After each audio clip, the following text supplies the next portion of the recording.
ایسا وقت آتا ہے جہاں انسان خود سے بھی چھپنے لگتا ہے. کہیں اندر بہت گہرا درد ہوتا ہے جسے نہ کوئی جانتا ہے نہ کوئی سمجھتا ہے، اور تم بس چپ رہتے ہو، نہ کسی سے شکایت نہ کوئی فریاد، صرف صبر.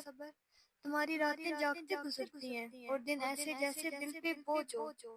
تم لوگوں کے بیچ ہوتے ہوئے بھی تنہا ہوتے ہو، اور دل صرف ایک بات کہتا ہے، یا اللہ کیا تم دیکھ رہا ہے؟ میں صبر کر رہا ہوں لیکن اندر سے ٹوٹ چکا ہوں. اور پھر جواب آتا ہے قرآن سے، رب کی طرف سے، وہ الفاظ جو صرف تمہارے لیے نازل ہوئے: بے شک اللہ صبر کرنے والوں کے ساتھ ہے. یہ وعدہ ہے جو تمہارے ہر سجدے، ہر آنسو، ہر خاموش دعا میں شامل ہے.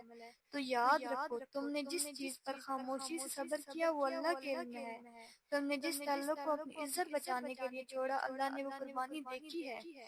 تم نے جس رات دل تھام کر گزار دی، اللہ نے وہ خاموش آہیں سنی ہے. تم نے جس درد کو دنیا کے سامنے چھپایا، اللہ نے اسے اپنے عرش پر محفوظ کر لیا ہے.